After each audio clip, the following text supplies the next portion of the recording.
students, today we are going to learn about kinds of history. Hope you have studied the various concepts of history, uses of history and abuses of history, etc. Today we are going to learn about the kinds of history. History has got a number of kinds. History basically is a very old subject. It is an ancient and most popular branch of study, but as days pass on, age to age, a number of new fields are coming in because history is growing so much. History is a house where all subjects dwell, according to Trevelyan, and so it has so many fields as such. It has many auxiliary subjects, ancillary subjects. At the same time, it has got lot of branches as such. Based on its character of historical writing or chronology or theme or region, history is divided into a number of kinds as such. And it is for the easy study or smooth study as such. But for that, history is only one. Based on the character of historical writing, we can divide history into factual history, popular history, and learned history. And factual history is nothing but mere facts. It is of narrative type. It is just like a diary. It is not quite interesting as such. Whereas popular history is a descriptive type. Lot of descriptions will be given, very attractive, and that is why we call it as popular history. For example, in Tamil, Chandelian's historical novels are noted for its description, and people study those novels just for its description as such. Next type is learned history. This history is it is noted for erudition, it is noted for scholarship, and it is of interpretative type. When we say interpretative, it gives lot of analysis, and we can give some examples. History of the American colonies, written by Osgood, is noted for its scholarship. Likewise, Toynbee's study of history is noted for interpretation. Toynbee has written a book on study of history in which he has written about many civilizations. Nearly 26 civilizations he has quoted and analyzed, and for each civilization he gives lot of analysis, and so this book is noted for interpretation. Normally, the topics and aptitude of historians, these two things only decide the richness of history as such. The next category is chronology. Based on chronology, how history is divided. Actually, history is broadly divided into prehistoric period and historic period. When we say chronology, time plays a very important role. In the case of prehistoric period, not much sources are available. No written sources at all. Only archaeological excavations are giving room for learning prehistoric period. Whereas historic period is a period where history was written down. And all written materials, records and literature, epigraphical and numismatical sources are available.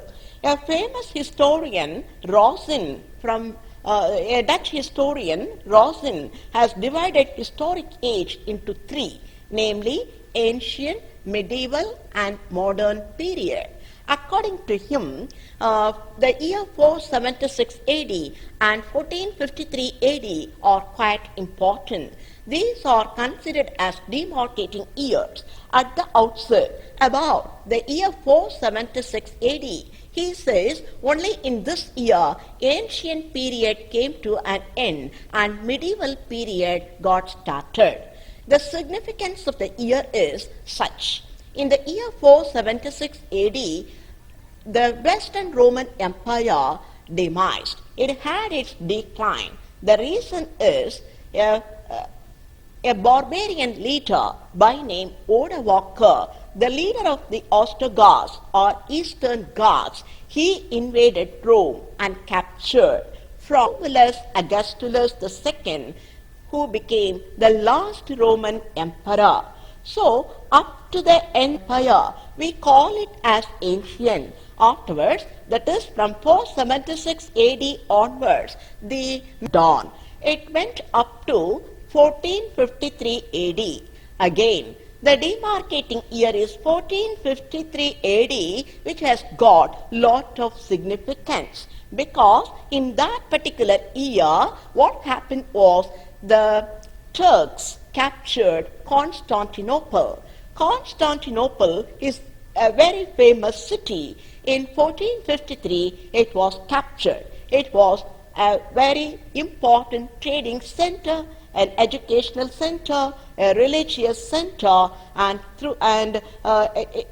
through this particular city only, the western countries and eastern countries met one another in trade and commerce. Now, once the Turks captured the city, the harbor was closed. No more western and eastern meeting, and that is why there was a necessity of finding new sea routes to India and eastern countries, and thereby in 1453 onwards, from 1453 onwards, lot of new ventures were undertaken. Important events took place. The landmarks in history were Renaissance, Reformation, and geographical discoveries as such. And from 1453 onwards, what happened? Modern era started. These landmarks were the signs of modern era as such. And so, modern era proceeds till today. However, history is one only for the sake of convenient study. We have divided like this. The third category is based on the content, how history is divided. Here, based upon the content or theme, we can divide history into social history, economic history, cultural history, political history, and subaltern studies. First of all, social history. Social history is nothing but history that deals with society. So, society is the basic one for the human being. In social history, we learn the origin and development of institutions and daily life of inhabitants, and then economic activities, family and household life, their culture, etc. All these things connected with the society, including social laws, are studied.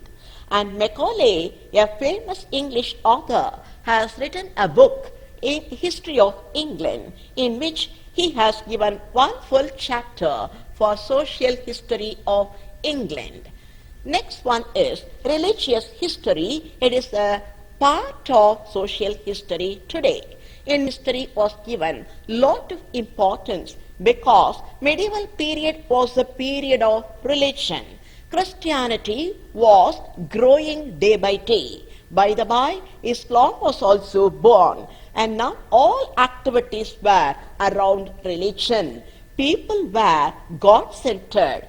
People were religious-oriented, and that is why the medieval period was period as such. It was a religious history. Even the wars, political wars, had religious colors. To that extent, it was important, but in recent past period, religious history has become part of social history. Man does not give up science, technology, etc. The next category is, next kind according to theme is economic history. In economic history, we learn the progress of material welfare of the people all through the ages, how man had his economy. And in the modern period, Engels and Marx, they have introduced the economic interpretation of history. It is a very important aspect in modern era. Moreover, Marx says, economic injustice leads to class struggle, and these forming the course of history as such. And today, modern industry economic activities plenty in number, and they dominate the nations. Next one is cultural history. In the case of culture, by the by, what is culture? Culture is nothing but way of living. There is a difference between culture and civilization. According to the author Massiva, our culture is what we are and civilization is what we use. So in cultural history, what we learn is about the daily needs of man, such as shelter, then customs and habits, manners, attitudes, ideas. So cultural history has become very important, and everyone has got a liking for the cultural history that showcase a man's behavior, man's attitude, man's life in toto. And for the rise of culture, some factors are quite important. They are geographical elements such as climatical factors or soil, etc. Then creative minority, then economic well-being and leisure, urban biased culture, and then trade, new knowledge and ideas, healthy politics. These are the factors. Of these factors, some authors emphasize on creative minority as the main cause for the rise of culture. Three authors, namely A.G. Toynbee, Alfred L. Kroeber, and C.E.M. Joad, all the three have written certain books in which they have insisted the creative minority as the main cause for the rise of culture. Toynbee, as I have told you, written a book, Study of History.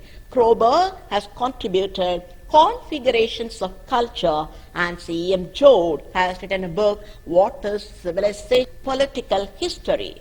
Political history has been the favorite branch of history, and it deals with working of states and their institutions. It's a famous quote everybody knows, that is, history without political science has no fruit, and politics without history has no root. To that extent, politics is very much linked with historical studies. It is a branch of study, but it is a very vast one. The scope is so vast, and that is why numerous branches have come out from political history. They are namely military history, constitutional history, diplomatic history, legal history, and judicial history. First of all, let us see military history. What is military history? It is nothing but, you see, whenever we come across political history, we come across kings, rulers, administrators, etc.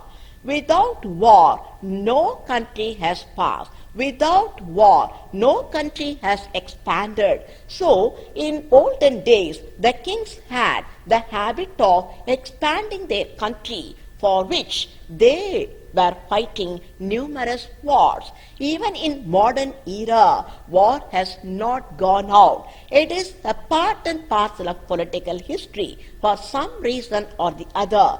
For their domination in politics, international politics, etc., many times we come across the various wars waged by many countries, either for boundary dispute or any other reason. Normally, military history deals with strategy of war or war tactics, war weapons, and fighting machines or service conditions, etc., etc. Even this one, leading battles are mentioned in the military history. There are some famous military history like American Civil War, Indian Mutiny, or First World War, Second World War, etc. In the whole world, if we see, that is, Germans are the people who are interested in military history. In the early modern period, the German army was the most notable and best army as such. And that is why the Germans were very much lured by military history as such. The second, based on content, that is the content, as a branch of political history, the next one is constitutional history. Constitutional history is part of political history because in modern days, politics means without constitution, it is not possible. Democracy is not possible without constitution, and that is why democratic countries have constitutions, either written or unwritten, either rigid or flexible constitution. However, any constitution gives the rules and regulations a government has to follow, the various types of government, various organs of the government, their do's and don'ts, duties and rights of citizens, etc. Even the role of civil servants, that is bureaucracy, their financial position, etc., are also dealt in the constitution. Mainly, the three organs, legislature, executive and judiciary, are very much dealt by every constitution as such. Normally, the English-speaking countries follow or admire and write much on constitutional history. The next one is nothing but diplomatic history. This is a specialized branch of political history, and it deals mainly with international relations. Mainly, the ambassadors are the link between nations, and they are the guardian of diplomacy. In modern times, foreign affairs plays an important role in many nations, and that is why diplomatic history is studied. The next branch is nothing but legal history. Legal history is based on jurisprudence. Jurisprudence is dominated by Western academics today. The theory and philosophy of law, they are nothing but jurisprudence. Even in earlier days, even in earlier ancient period, we come across laws of Manu, Code of Hammurabi, Justinian Code and Napoleonic Code, etc. as part of legal history. The next branch is judicial history. Judiciary is nothing but the court system, that is, the courts which administer justice. Judicial history, it deals with not only court system but also method of trial, punishments, and then it differs from various government to government, various country to country. So different types of laws, different types of punishment, different types of trial, etc. are dealt in judicial history. As rights are emphasized today, court system has become very much essential, and in today's world, judiciary has become popular. The last part or last branch is nothing but subaltern studies. Subaltern, the term subaltern is nothing but marginalized one, people of peripheral level, people at the lowest rung. Study about such people is called subaltern studies. Earlier, the governments, the kings, rulers, nobles, and higher class people were given importance in historical studies. But today, people of common, that is, common people and ordinary people, not only that, even the downtrodden people, the marginalized people are given importance. And that is why we come across study of tribals, scheduled castes, peasants, women and children. About them, studies are available. Historical studies are focusing on such marginalized people, and this study is called subaltern studies. And There are famous historians, and one such famous historian is Ranajit Guha. He has written a series of volumes on subaltern studies in which he has given importance to the ordinary people, and because these people were never been integrated into the whole historical studies earlier. That is why he gives importance to this. The next one is based on region, how history is divided. On region basis, history is divided into local or tribal history, national history, continental history, and universal history. The first one is local history or tribal history. This is what very much given importance today. Once upon a time, in ancient period, the Greeks and Romans, when they started writing history, they gave importance to local history. For example, Herodotus, when he started writing history, he wrote about the war between Greece and Persia. Likewise, Thucydides also wrote on Peloponnesian War. It is a war between Athens and Sparta. So, local history was first concentrated, and then later on what happened? The spirit of nationalism began to grow at the dawn of modern period. So, what happened? Many nation states started.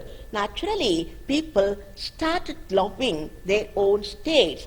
Their love towards their nation made them to write about their own nation, their own people. One nation, one people theory came into being, and so the writings were focusing on the nation, history of India, history of Sri Lanka, like that.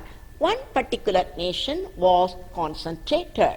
Then, continental history. Continental history is nothing but universal history or world history. In this, even many famous historians like Ranke gave importance for writing universal history. Today we speak about globalization, but even earlier they were for universal writing.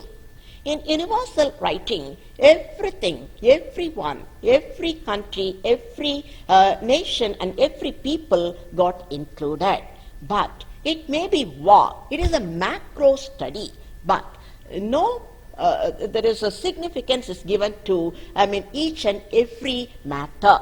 Nook and corner is not concentrated. Just at large level it is spoken. And so today, instead of going for macro study, micro study is concentrated. And that is why again people concentrate on local history as such. However, it is difficult to have a thorough study on universal study.